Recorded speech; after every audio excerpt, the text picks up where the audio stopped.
Welcome back, everyone. I am joined today by Drew, who we sent to South by Southwest Tech. And so we're going to talk about some of his favorite things that you came across there. So pick one and let's get started. Well, the first one I wanted to talk about was Leap Motion.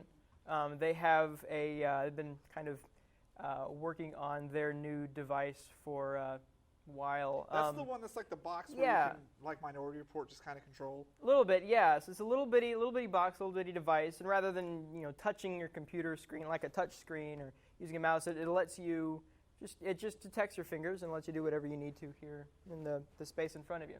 So they had a tent set up and some demo apps and things, and I played around with it. I actually pre-ordered one a while back, so mine's coming, and it was cool. I feel like it still needs a little bit of refinement. So are you happy that you pre-ordered it now that you got to play with one? Like, did it work? Did it do what you expected it to do? Almost. What do you mean almost? Well, just with the apps that they had set up, it was hard to get it to register all the way in the corners of the screens. It didn't feel as intuitive as I was hoping it would be. But it's interesting. So they're still refining it. Did you find out? Will it only work with those apps? Like, since I have a touch screen, can I use that instead? No, they'll have drivers. You can use it like a regular mouse.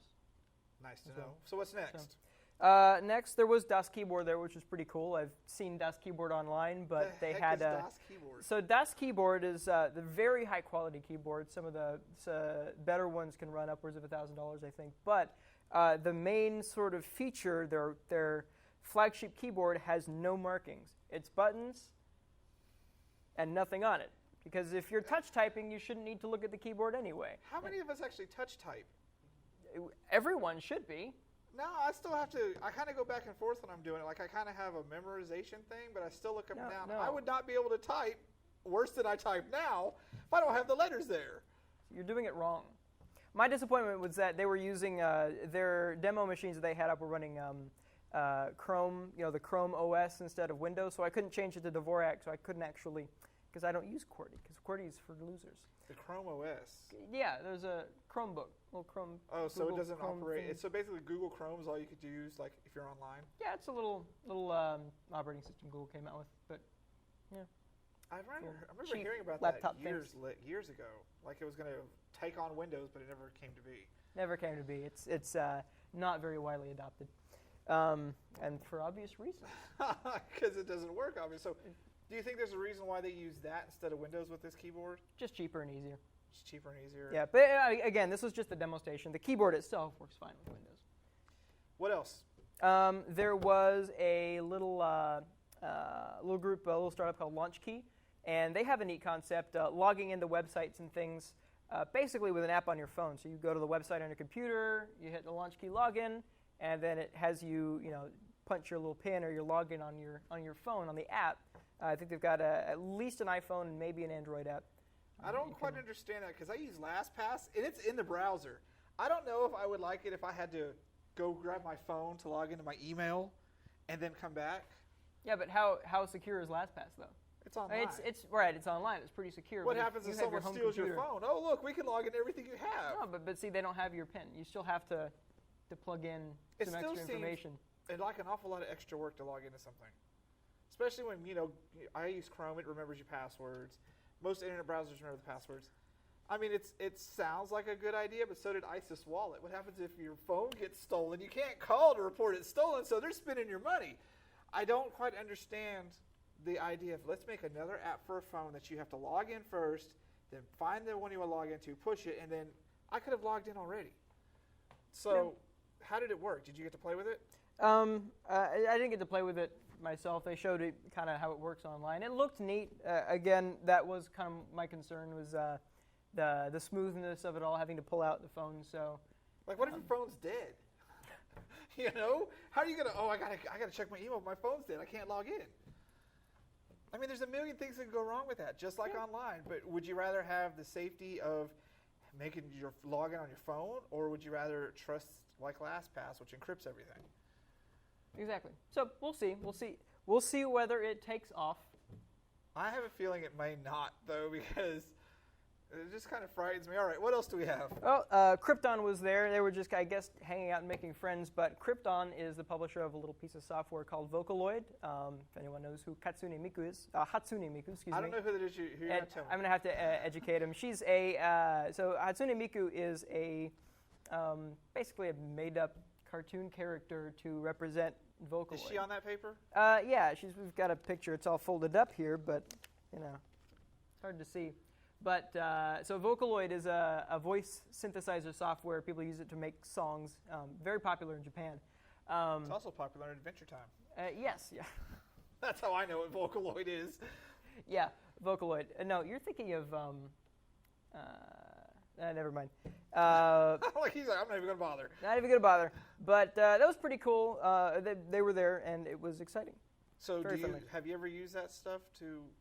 I haven't used it, no, but I've listened to some of her songs and watched some of her concerts. They do actual concerts. She has a concert? She has a concert, and they have a big hologram up on the screen, and people go, and they're excited about it. It's actually really cool. It sounds really cool. I'm going to send you some videos. You need to send me some videos because it sounds like it'd be lots of fun.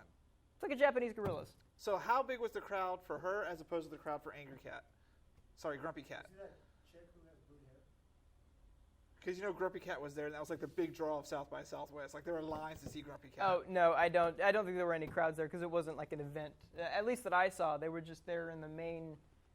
Just to be there. Just to be there, just in the main area. Screw you, Grumpy Cat. She's much hotter. Yeah, she's not real. Okay. Hatsune Miku. Anyway. That was kind of creepy. We went off on a tangent. All right. Next. Next, there is an app called NotIt. Just a little productivity list maker, get things done app. But you assign it's a group productivity app. So you assign an item to be done, and the last person to hit the app and go "NotIt" has to do the thing. That doesn't seem very productive. No, but it sounds like fun. It sounds like fun, but it's like, okay, you need to pay this bill. Not it. And the last person's like, screw it. Doesn't even worry about it, because if everyone doesn't want to do it, how's it going to get done properly? It may sound fun. Boy, I'm totally raining on your parade here, aren't I? You really are. You're like... It sounds fun, but honestly, the last person that responds is stuck with it. You can't use that in an office because that person would get fired. Not it. They'd be sitting. So the last, I don't quite understand. It's a fun concept, but I don't think for like a task manager. I got the feeling that it was aimed more towards families and roommates, things like that. Oh, you got to go buy ramen. Not it. Oh, I got to spend a quarter. Come on, exactly. People. It'd be fun if they did that for like a scavenger hunt or like a game. Like you got to take a picture. Something. Not it. The last person has to take a picture and pass it on, and it starts over again. I can see it working for that, but as an office. Anyways, find something good here. What's next? Next, it was Kanina, which is a music streaming service. They're working to get things set up with as many music distributors as possible, and also targeting just indie artists. But so it's a lot like Pandora, but there are no audio ads. So they get their funding from visual ads, just in the browser and the apps. Well, that's kind of nice because that's why I don't watch like the AOL or the Pandoras, because I get so annoyed. I'm listening to something all of a sudden. You're listening to AOL radio. Yeehaw! It's just like, what? I get you got to pay for it because it's not free, but visual ads seem to be the perfect idea. Yeah. I like that idea. And they're really enthusiastic about, especially indie independent artists, paying them fairly, and so allowing them to really make money. So the streaming is free. The streaming is free. And their ads are what pay for it. Mm-hmm. Do you have like a time limit? Because when they started limiting, there's like 4 hours a day time limits as well. That I didn't find out. I don't know. Because that always ruined it. Because people at work would be listening all day, and all of a sudden, before lunch, you're out of music time. What are you going to do? Go to Facebook. Groove Shark. Yeah. All right. So I like that one. What's the another one? Last one that I wanted to mention was Vinyl Recorder, vinylrecorder.com, and they had a vinyl recorder. They were playing music from a CD. It was hooked into their basically little vinyl printer, and they were burning the song, the music, to the vinyl as it was going. Now, it's about $3,000 or so, I think they said. To burn some vinyl? Yeah, to burn some vinyl. But if you've got $3,000 to spare, guys, you can buy your own vinyl recorder and burn your own records. So you're a musician. Do you prefer CDs or do you prefer vinyl? I am a musician. Aren't you? Since when? You're the most musically inclined out of all of us. I just like rap, and I like to listen. don't perform or anything. Maybe I will eventually, but no, I'm not a musician. I just like music. But because I know Anna prefers vinyl over CDs, and she has this whole vinyl collection. And I know that vinyl store downtown just closed, and so I'm wondering where the market is for this, as opposed to CDs and digital, because everything's digital now. yeah, well, I think it's a niche market. I'm not that much of an audiophile, so myself, if I really want high quality, I'll listen to a FLAC. See, digital files, we're good to go. There you go. So your overall impression of South by Southwest Technical this year? It was pretty good. It was pretty fun. I didn't see anything that really stood out to me as a really big thing. Then again, I didn't attend that many talks either. Very sad that I didn't get to go see the talk by Google about glass. I saw some video afterwards, though. It was cool. Although, as I was leaving the conference center, there were 3 people just kind of casually standing around, talking to each other, having a conversation. All 3 of them were wearing glass, and I kind of went, I should talk to them. Too nervous. I'll keep moving. Google Glass looks awesome. I mean, you have your own little say and power meter right there, you know? Exactly. Straight up, Dragon Ball Z right there. I'm telling you, that's the first thing I thought about when I said that. So, awesome. I'm glad you had a good time at the South by Southwest conference, and I'm sorry I kind of was hard on your things, but they don't make sense. And I seem to think, I hear that a lot. A lot of the tech things, they sound cool on paper, but they just don't make sense. I just want a DOS keyboard. DOS keyboard, yeah. How do I type an email, Drew? You don't. Get off my computer. That's what he's going to be saying. I'll be like, exactly. like a caveman. So, you are a noob. What can I say? I'm happy being a noob.